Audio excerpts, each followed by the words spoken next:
Hi, everyone, and thank you for joining us today.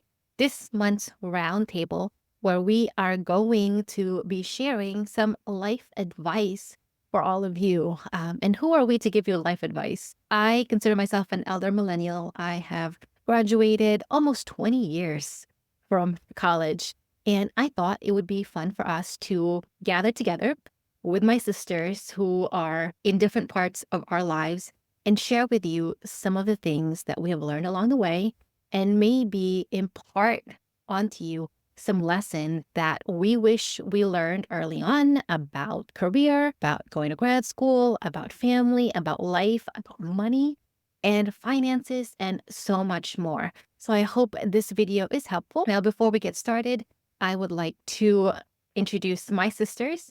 First is Elaine, and just for her to give you some background, where she is and for perspective on all of this adulting. Hi, everyone. My name is Elaine. So for some context on when I graduated and whatnot. So I did my undergrad at New Jersey Institute of Technology, and I graduated in December of 2018. And then I also finished my master's at NJIT, graduated in May of 2019. So it's only been about 5 years since I've been out of school, but I did do my undergrad and my master's, and I've been full-time basically at the same company ever since. So not an elder millennial, so I have a little more recent perspective, but a lot has happened in the past 5 years. Thank you for that. And then, Anna, if you could also give a brief overview of where you are so that there's some context to your perspective. I too am an elder millennial. So I have been out of school for 18 years now. So I will admit I may be out of touch with the current graduates. I have had 18 years of work experience. So hopefully I can provide a little bit of insight about work-life balance and adulting. I have been through 4 different companies, and then I'm currently self-employed, and that's been going on for 2 years. I think the first thing I will throw out to you is that did you wish you had someone to help you navigate the post-college experience, whether it was finances or other life events? Who did you reach out to? Did you have that person? And what was the one thing you learned from them? I guess for me, it was easy to reach out to both of you, my older sisters, on just your experiences with post-work, work-life balance, navigating things like your benefits package to, I don't know, just what's it like commuting every day? What's it like doing this and that? Or, bopping around the city after work, and things like that. Did you have anyone to ask, or was there, besides us, did you know anyone who was a little bit older or maybe just graduated 2 years or maybe a year ahead of you? Were you comfortable enough to ask maybe questions or just wanting to know like life? I think there were a few maybe like upperclassmen that I was still in contact with.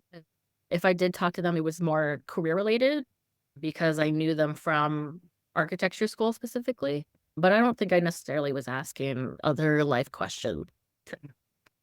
So we had a mentorship program at the first place that I worked at. So that was a little bit helpful to some extent. I mean, we didn't get into the details of like personal lives. I think they definitely gave me some insight on like maybe how to navigate certain situations at work. When Catherine and I moved out of our parents, we did it together. So I felt like that was that kind of relationship of, going out there with your sister. I think that was really helpful. So it wasn't necessarily like you were kind of teaching me, but you were actually kind of, in a way, cooking for me sometimes. Maybe that was helpful. So I think just having like that pure bond of like, we're in this together, even though it might be like a little bit difficult. I think that was helpful. Yeah, I think I agree with you on that because I was the first in our family to go to college in the US. First person to navigate that system, and then first person to grad and then go into the corporate world. Like our mom was not necessarily in corporate world. She was in hospital setting, which is very different, I think, when you go into versus you going into the office. So I think, yeah, it was very helpful that we both were together to do that and kind of navigate that. But I want to go back to the mentorship aspect of when you were at work. Is that something that you opted into? And what made you into it and not necessarily just ignore it and say, I don't have time for this or this is not for me? I don't know if it was necessarily mandatory, but I think it definitely was something that they pushed you towards just so that you can have some sort of like feedback loop. When I was working there, I was working in audit. So as part of a public accounting firm, you work with different teams throughout the year on different engagements. So I think it's easy enough to go to one engagement and then split off and go through different teams throughout the year. So it's not always that you have a certain connection for the entire year. So to establish some sort of like mentorship program where you're like meeting on a quarterly basis and kind of just catching up with the same person over and over again, I think it's helpful to just be able to reach out to that person if you're having problems or whatever, what have you. So Mhm. need maybe advice career-wise, like what to do next. Did they offer that for you, Elaine, at your work, or did you join some kind of maybe outside of work, but a professional network that would pair you up with a mentor or even someone just been in the industry like 1 or 2 years ahead of you? Yeah, so in retrospect, I did have a few mentors of the year over the years. My company had kind of an internal program that kind of works on developing the young professionals in our company. And it's kind of an informal matching system. And so my first year, I had matched with someone who had a background in architecture, but now is doing more like project management. And that was why at first I was really interested because I wanted to see like how his career had grown. That was really interesting to learn for that first year. The second year, I had actually paired with a woman who was not in architecture, completely different side of the industry, but just because she was a woman, like, those Mhm. different questions were already super helpful, and just hearing her perspective on navigating the workplace was already, like, a whole different conversation that I didn't know I needed at the time, but it was definitely helpful. Yeah. And I think it's the point too. Sometimes like, you don't know whether this conversation will be helpful, but it's just something that you want to try out. I joined a program outside of work. It was run through, I was in the ad tech world. So they had like a women in advertising. And I was paired with two women, one who was very high level, very C level. And you could tell she was a go getter, all of that. And when I actually talked to her, she was really nice.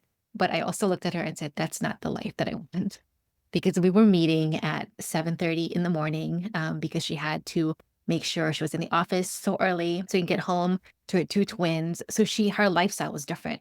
And I totally understood that. But I also saw that and I was like, that is not the kind of life that I want. And it's kind of like, yeah, you are getting feedback from your mentor, but also learning a lot about maybe the future, about what you want for yourself. The other mentor that I had she was awesome. She was very supportive in all of the work that I was doing. She was also very responsive. So I think it was helpful to have someone give you that feedback, whether you are maybe trying to look for a job or wanting to leave your job.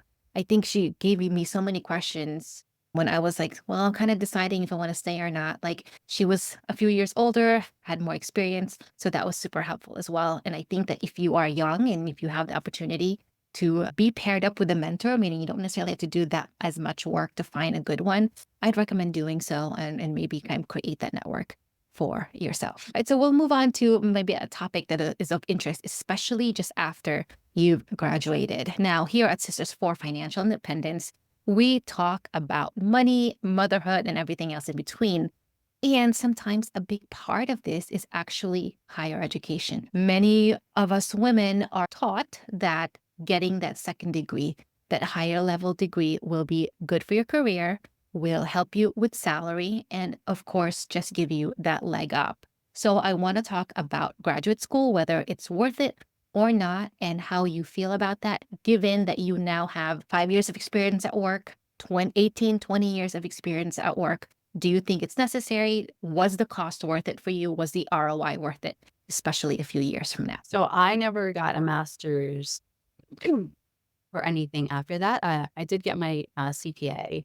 So I think that was worth it for the industry that I'm in. But in terms of like additional formal schooling, I don't think it's necessary. I've heard people get doctorates in accounting, but that's just too much. I think for accounting, I think experience can trump the schooling part of it. Was the CPA a requirement for any of the jobs you applied for since you earned it? I don't think it was ever a requirement specifically, but they always say CPA preferred. And do you think that helped with your salary boost as well? Yes. Okay. And you got Having your education. CPA pretty early, right? So I got it within 5 years of graduating. And at that time, I felt like it took forever. But yes, I got it 5 years after graduating. And it was just like such a huge relief after I was done with it. So from then on, it's just kind of been maintaining the educational classes. And what is the relationship of cost, both in money and time, with getting that CPA versus like kind of salary and opportunities? So I think having just like those 3 letters in your resume, I think it puts you in a different category than maybe other people in your group in a stack of resumes. I think people think of it as a person who can go a little bit further, can complete, who's a little bit more well-rounded accounting wise. I think it's helpful. I don't know the exact numbers of much more people get paid if they're a CPA versus not being a CPA. Yeah, so for my master's, so in terms of the grand scheme of the architecture industry, and if you want to be a licensed architect, I think if that's a lot of people's goals in the long run, you need a specific degree, whether that's undergrad or a master's, because it's a requirement as part of your licensure requirement. The undergrad degree that I did was a 5-year accredited program, so I didn't have to do a master's. The master's wasn't something that I needed to do for licensure. I did a master's out of interest, as well as it just worked with my schedule, and it was at the same school that I was already doing my undergrad. In terms of my master's, I did something called infrastructure planning, just like an urban design degree, which at some point in architecture school, I was not really enjoying things as much. So I was looking into kind of expanding my horizons, thinking of architecture and design at a different scale that I wasn't thinking about previously. So I think it definitely broadened like the concepts and like the different industries I could be open up to. In terms of return on investment, I think it has led me down a certain path of the types of companies I'd be interested in Related to your master's? related to my master's, not necessarily particular to my undergrad. But I do want to say, because I did my undergrad and grad at the same school, I was able to finesse the system with my credit. So I think there's different ways of playing the grad school game. There's definitely ways to make sure that you are getting the best out of grad school. So I also went to get my graduate degree after I joined the workforce. So I joined corporate America, and the company that I worked for, a very popular pharmaceutical company, offered us tuition free grad school. I didn't think I was ready to go to grad school. I had just literally graduated in June, and then this opportunity came and said, September, if you're interested, we have a class starting up for a master's program at your company. And they approved my request. So we were in that class for 2 years, zero cost to me, which was amazing. It was done through a private school, a well-regarded private school in New Jersey. So that was a bonus. And I do feel like it did help me get some different opportunities as I navigated through a lot of jobs, partly because it was a technical degree, it was an MS. So I was able to find those technical degrees that paid a little bit more and gave me that leg up. Now, if I had were to do it on my own money, I probably would not have. And I think that's what I would recommend if you are considering grad school, is see if someone else can pay for it. Either look to see if your job can pay for it, look to see if you can move to a job that has those benefits, or if you maybe work at a university for a certain period of time and get someone else, get the university to pay while you go part-time.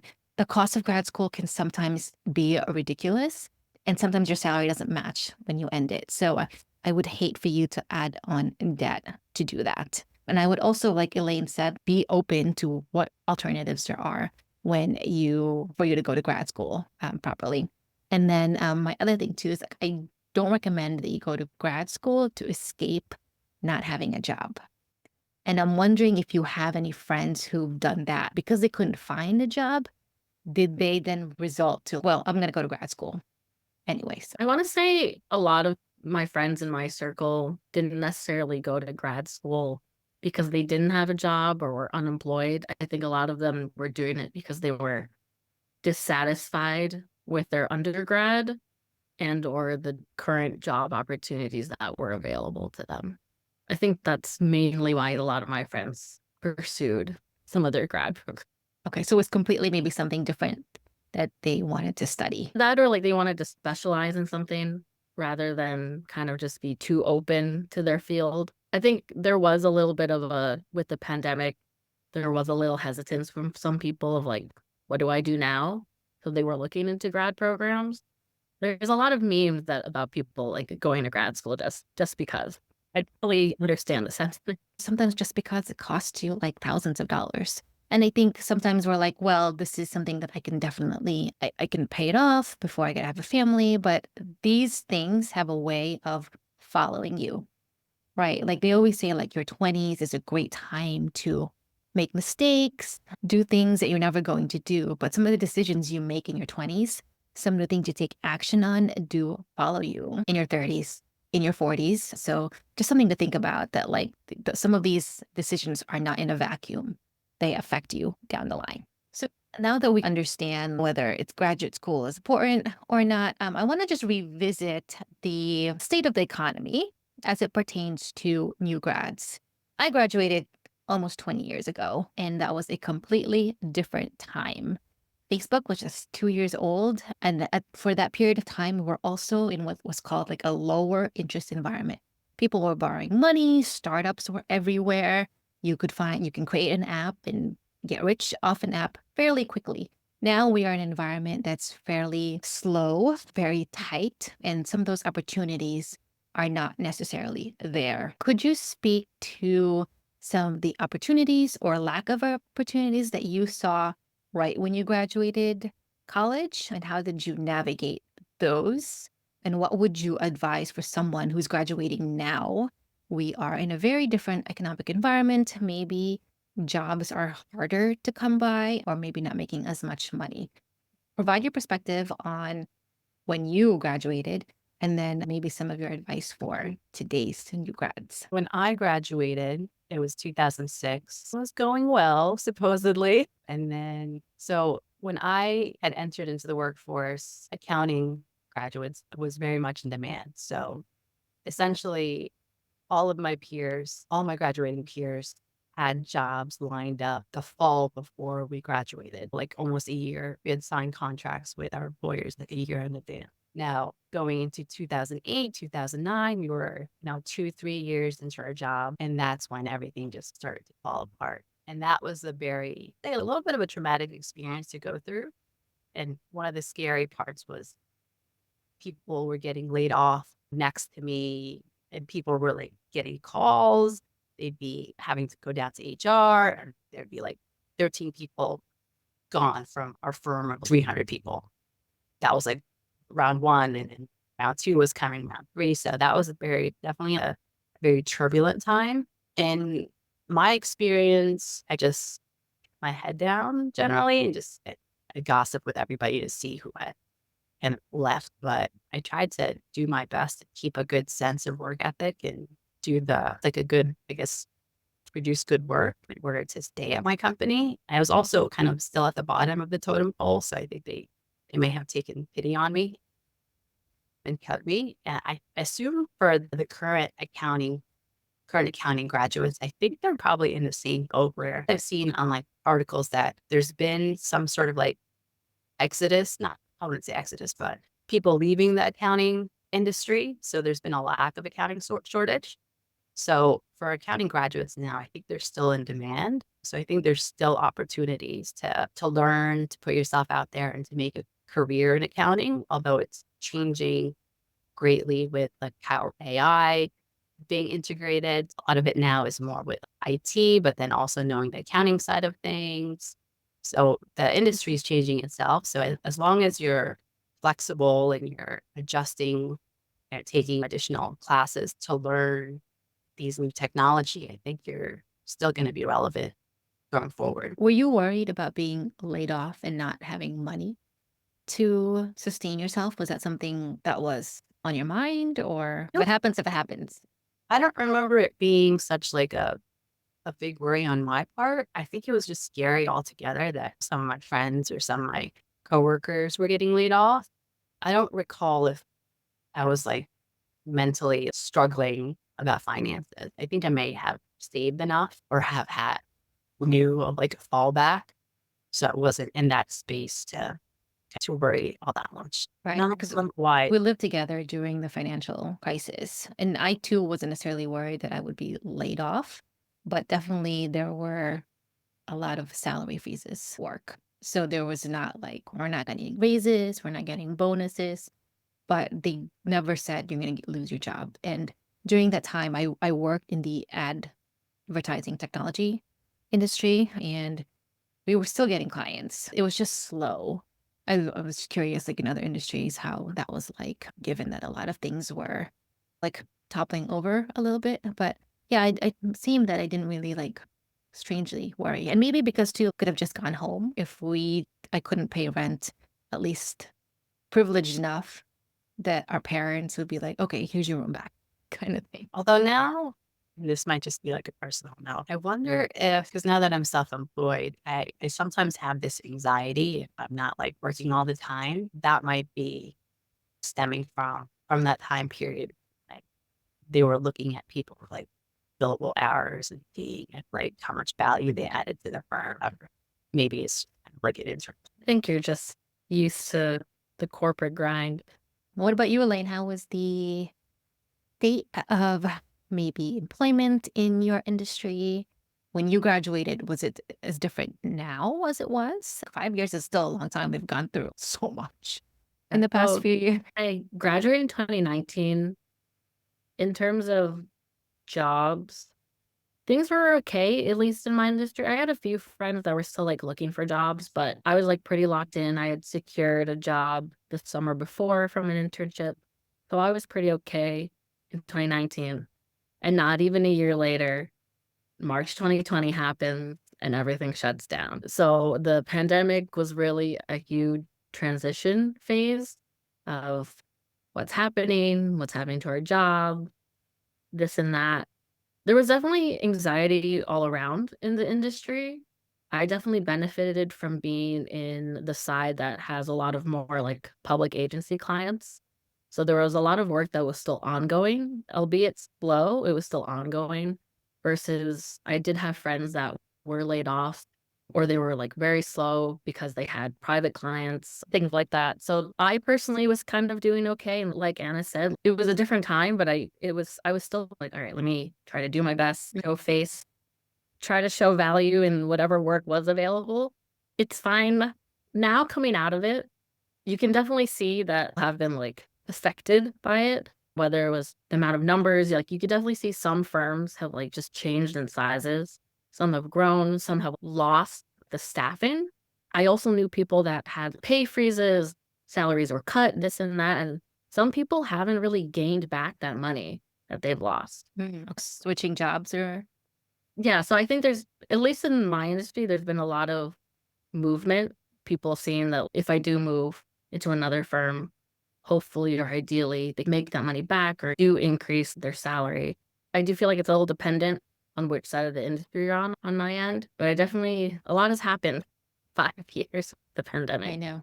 Maybe you could have cushioned on us, but our parents were retired at that point.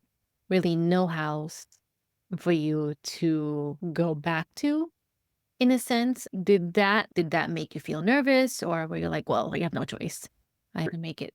As anxious about that, like I did know that if I really needed to, I could go back to YouTube if I needed help, but I wasn't too nervous in the fact that I felt secure enough in my job, but also the pandemic, everything just stopped. So I wasn't spending the same amount of money I would have been spending in like a normal year.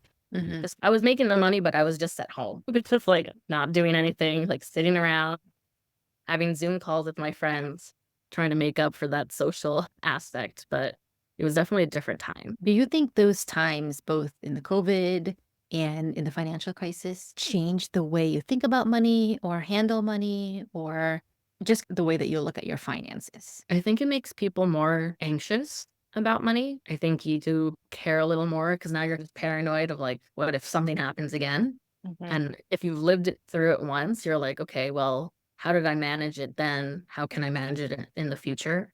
So I think there's that aspect. I do see, at least for maybe the younger generation, there's also kind of the attitude of maybe the world will end and I should just so there is like opposite ends of this. Mhm. So I think having lived the financial crisis or the Great Recession, there's definitely the sense that you should keep some sort of emergency fund because you never know what will happen. So definitely have some sort of savings in place to fall back.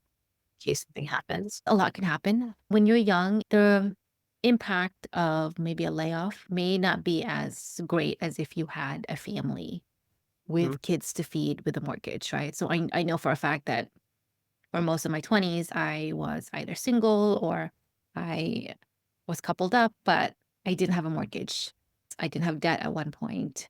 I had savings. So the risks were lower if that happened. But as you do get older, as more people get dependent on you, you need to start thinking about how do you create safety, not only for yourself, but for the people that you take care of, for your partner, for your kids too. Something to think about even in the early stages of your 20s, that maybe you just need to save just for the sake of saving so that you have that on hand in case something unexpected happens, right? No one thought that we would ever be in COVID era lockdown and have to work from home, and maybe some people not get paid for weeks at a time. So I guess a lot can happen. But I think to the opposite side, I know it's easy to also think of like, well, what's the point of saving?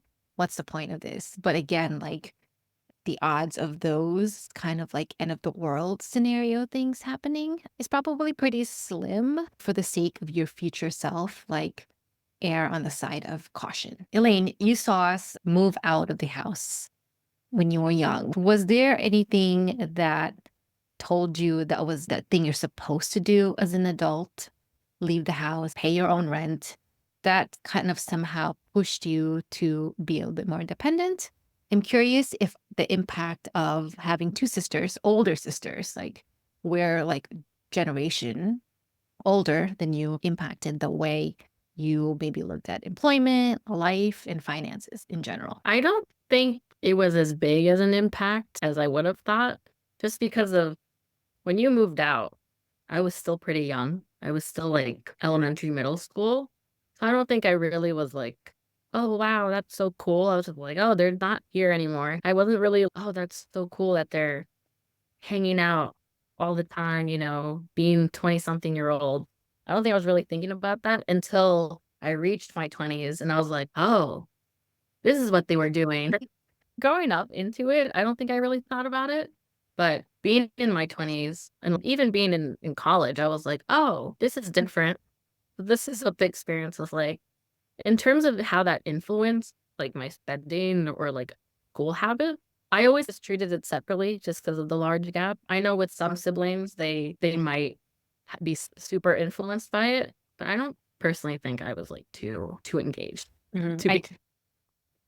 I guess that's something I didn't really think about too when I left for college as well as leaving for to have a place of our own, and I were roommates. I didn't really think about there's this other kid, my other sister, that is doing their own thing, and maybe like we're trying to set an example or not, or if she's even seeing it. I was wondering what that was like. I think there's also these expectations you have of what it's like to be an adult. You move on to your own apartment, have your own room, have your own closet, you're paying all your bills and you're adulting, but it's hard. Adulting is hard, especially when it's just like being a single adult, I think is hard, especially when you're transitioning from this college environment where you're kind of commingled with people, right? Like you may be friends with your roommates, the people on your floor. It's easy for you to maybe find friends or friends that have similar interests than you, similar age and experiences than you. And then you become an adult, you move into a city, and the city has so many other people mixed in age, in experience. Some people are coming from different countries, different cultures and backgrounds. And that transition can be hard. Did you find that when you transitioned from college to like living on your own and being an adult, or not? Like what was your experience when you navigated those early 20s and early transition phase of your 20s? Did you even notice that was the case? I think it was fun. At some point when we were living at home, I had it in my head that I just wanted to be away from the nagging. So I was like, all right, I gotta save up. And when we were living at home, my mom was actually practicing us to pay rent. So we were paying $500 a month to my mom, and then she was like, I think saving it for Reed's college. So I already Oh, kind of I knew you were paying rent, but I didn't know if she ever gave that back to you. I think for me, it came back in the form of, well, she had put down a down payment for my car, and Ah, somehow there was a math that was correlated to that I ended up kind of like paying for the down payment. I think it was like having that newness and just like ordering furniture, like planning all this stuff out. I thought it was kind of just fun to do. And it was like kind of exciting to be out on my own. Yeah, it was a little bit hard to cook for myself, eat right. Well, you have to learn, you have to make mistakes and push forward because otherwise, I don't know when you would learn. So the nice thing is that like when I graduated, I actually stayed home for 2 years. So I was doing my master's and at home, and I would come home and dinner would be ready. That's a plus. Like my dad would leave dinner out for me. I'd eat dinner at 9:30, 10. But this was already done. I didn't have to clean up after it. But when you become an adult, you do have to learn to manage your time a little bit better. Make sure you get all your stuff down as you're doing laundry, getting groceries. Like there's kind of those things that you take for granted. So your mom's always doing it or your dad's always doing it.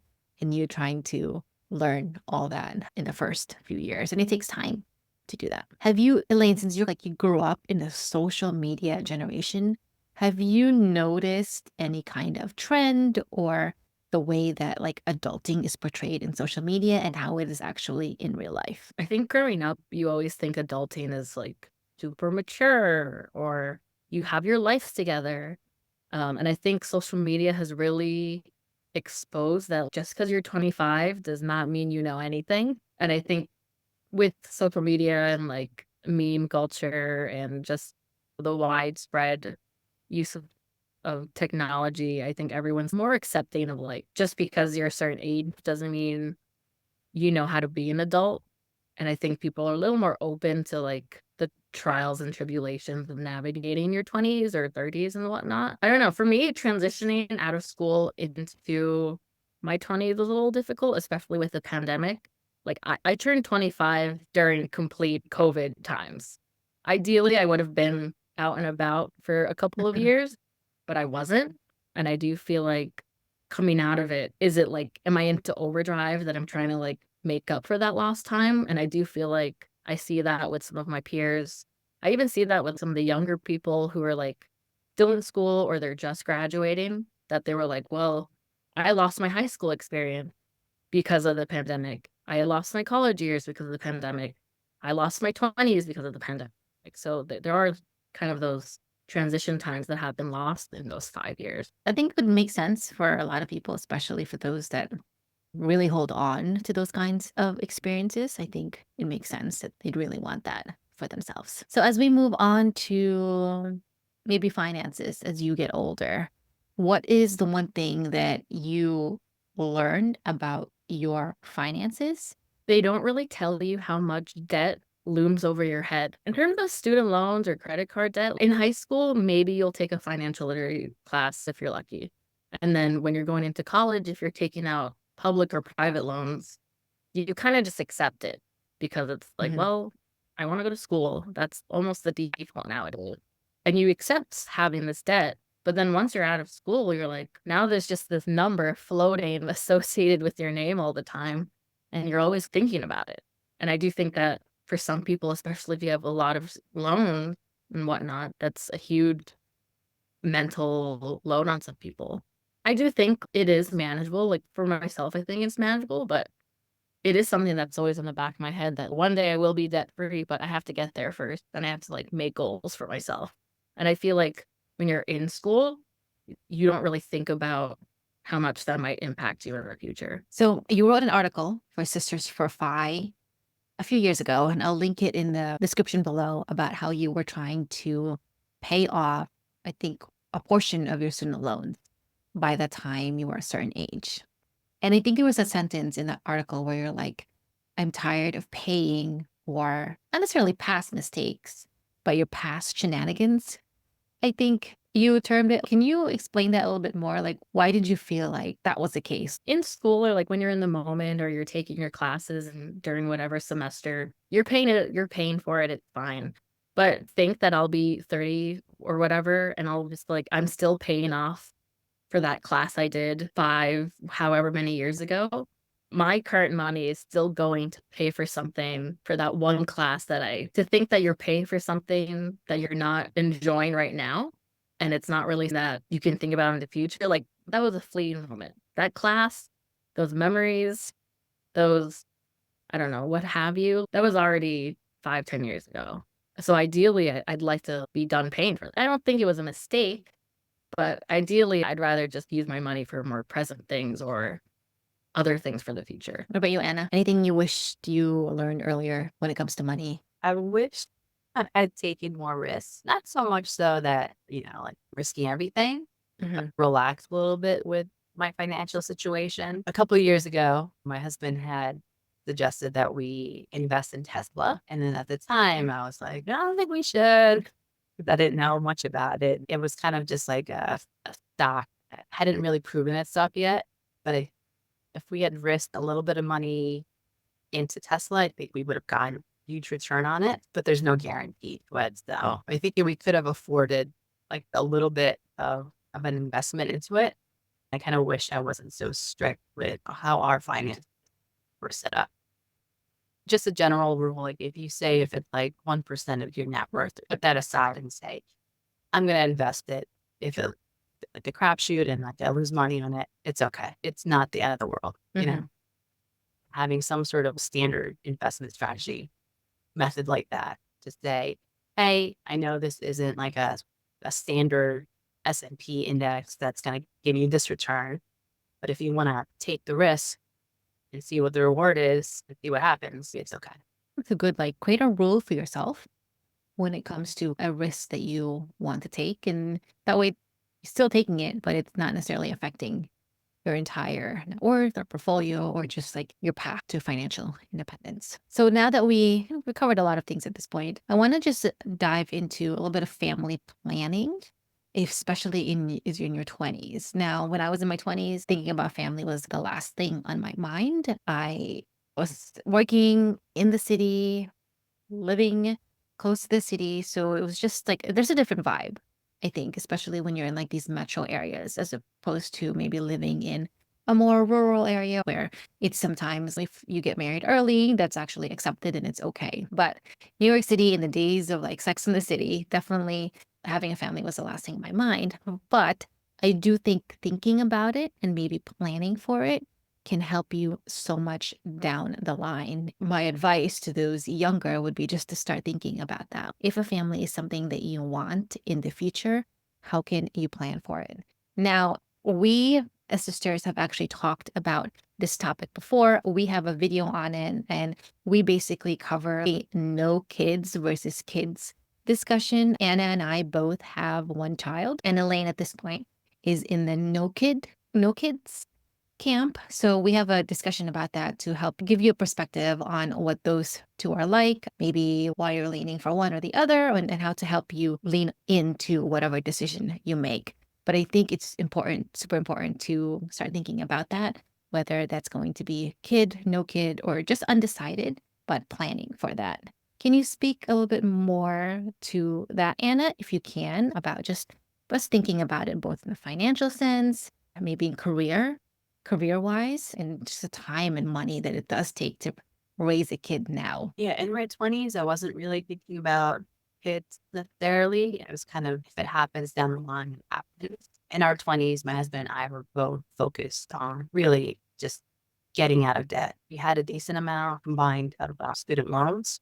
So for the first, I would call it maybe 10 years out of school, we were paying that down and just enjoying our lives, vacationing to different places. And looking back, maybe we should have saved a little bit.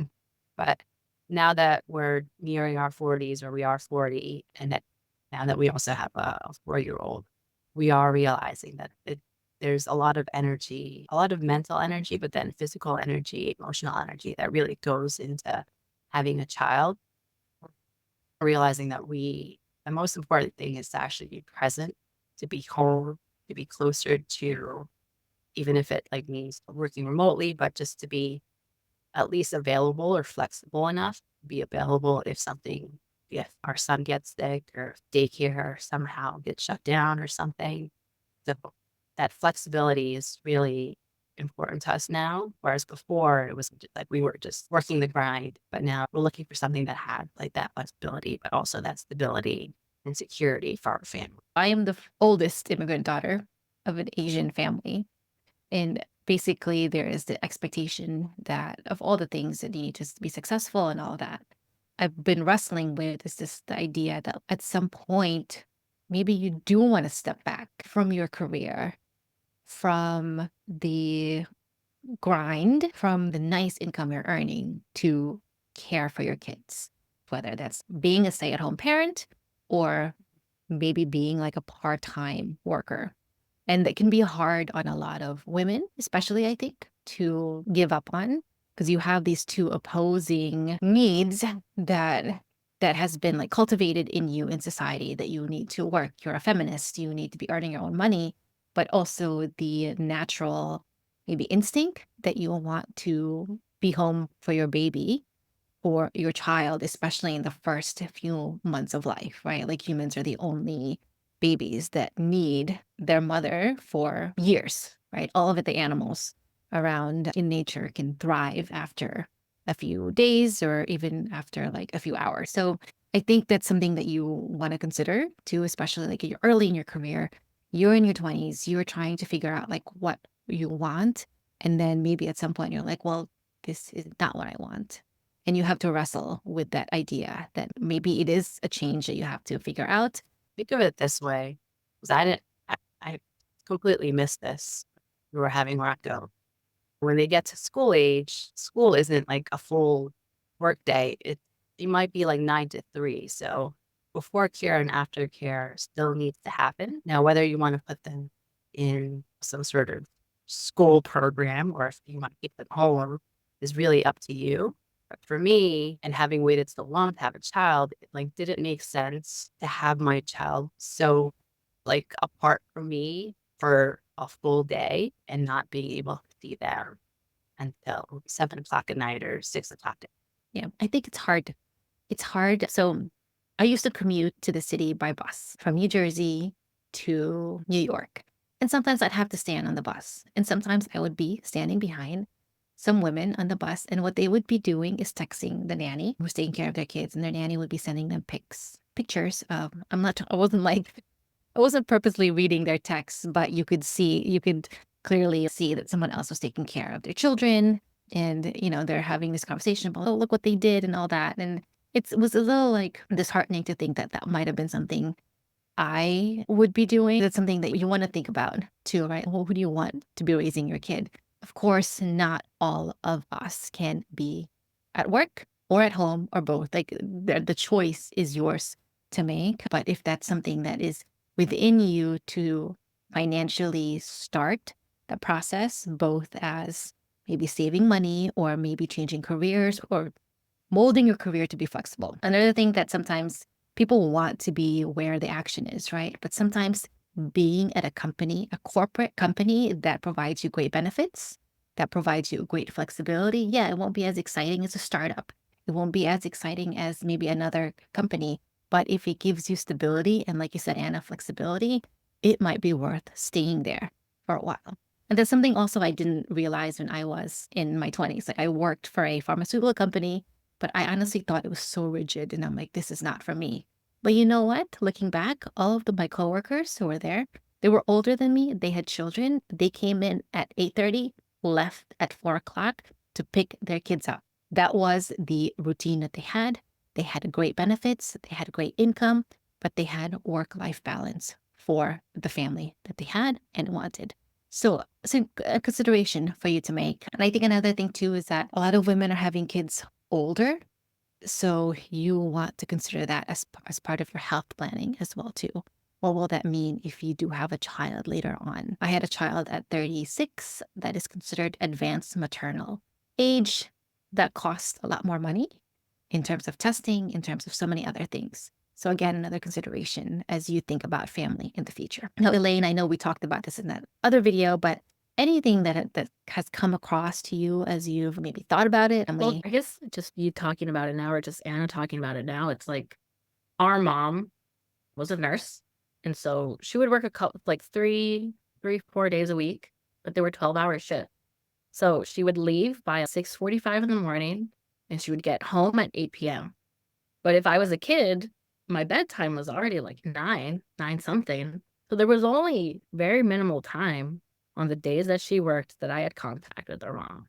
And so, like, there is that impact. And given our dad was a homemaker, he was stay at home, so I did have a lot of time with him. But you do see that difference in like who's taking care of your kid. You're worrying about money. You're worrying about who's taking your child to from school activities. We didn't have to pay for before care, after care, but you're also sacrificing another income because our father was taking care of me the whole time. So I did experience it on that end. Mhm. I thought that was an interesting perspective. For our mom, she didn't really have a lot of flexibility, right? If she needed to stay home to take care of one of us, she couldn't just maybe work from home and have us sit. And this is for a lot of the jobs, I think, in the older days, and had to have us just sit on the couch while she worked on the another room. Like, that's an impossibility for them back then, and then for a lot of families now too. So again, you want the flexibility in mind.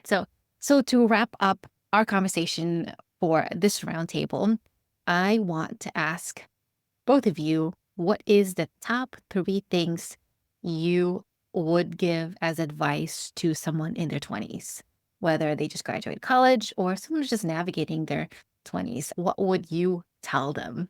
Or maybe what would you tell yourself if this was you a few years ago? My top 3 is automate, budget, but this third one's generic, but also still have fun. So automate in terms of like, because you're getting your first paycheck or maybe you're salaried now, automating your savings or your investing, even if it's just a little every month or however, just to have your accounts growing. If it's automated, you're not really thinking about it. Everything's already like dispersing. So I think that's something you need to get used to. Second being budgeting, which kind of goes into the automation, but also just thinking about how much you're spending on your social things versus your rent versus your food. Something that I really realized in the past couple of years is like how much I'm budgeting for food, like my grocery budget versus like going out to eat versus maybe even just like ordering food, right? Uber Eats and things like that are also popular now. I really need to be mindful of that when I think about my budget because it's very easy to spend money in one category and not think about the other. But my third one being having fun. Yes, you could be a penny pincher here and there, but you should also like enjoy your things, enjoy hanging out with your friends and family. I think there's that quote from Dave Ramsey that like you shouldn't be stepping into a restaurant or whatever if you like or in debt or something. I don't know. I don't really believe in Dave Ramsey. And I just think that is just very like extreme.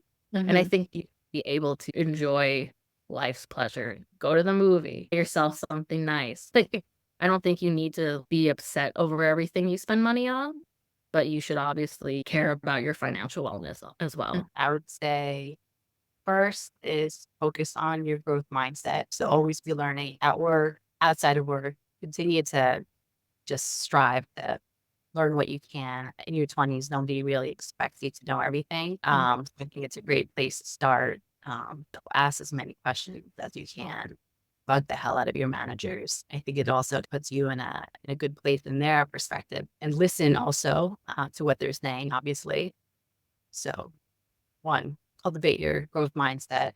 Two, like Lee said, take a look at your finances, save as much as you can, see if there's a 401k match at your company, make sure you match that. Don't do the minimal like I did, thinking my company was only going to match like 2% of the 4% if I contribute 4%. So I just put in like 4%, thinking, oh, that should be enough. Not enough. Put in at least 10 to 20% into a 401k. And then I think the third would be start healthy habits, whether that's journaling or eating right or exercising.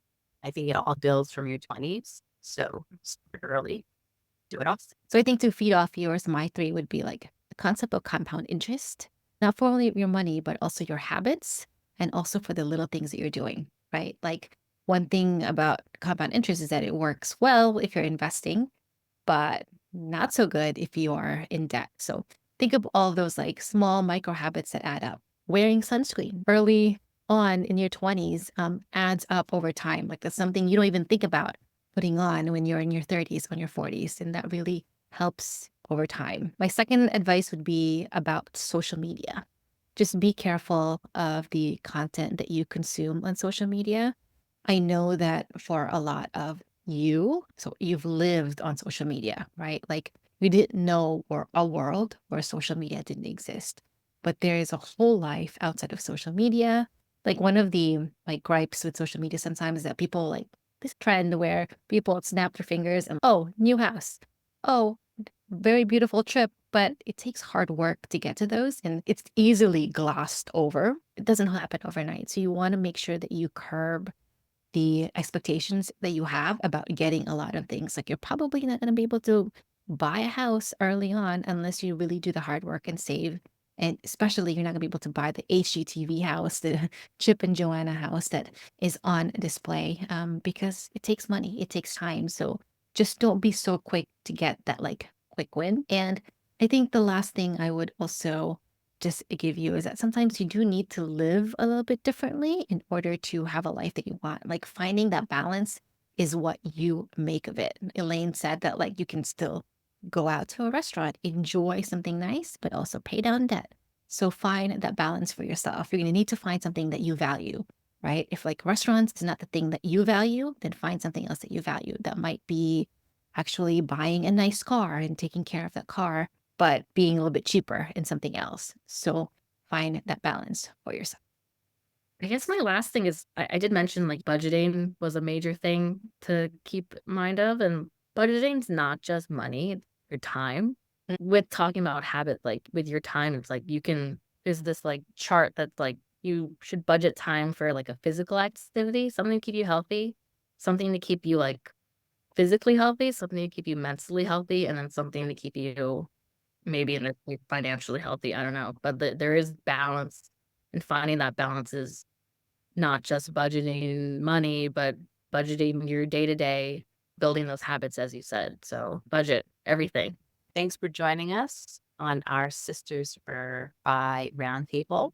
Check out this video and this video for more roundtables or additional videos for Sisters for Fi. We Bye. will see you at the next one. Bye.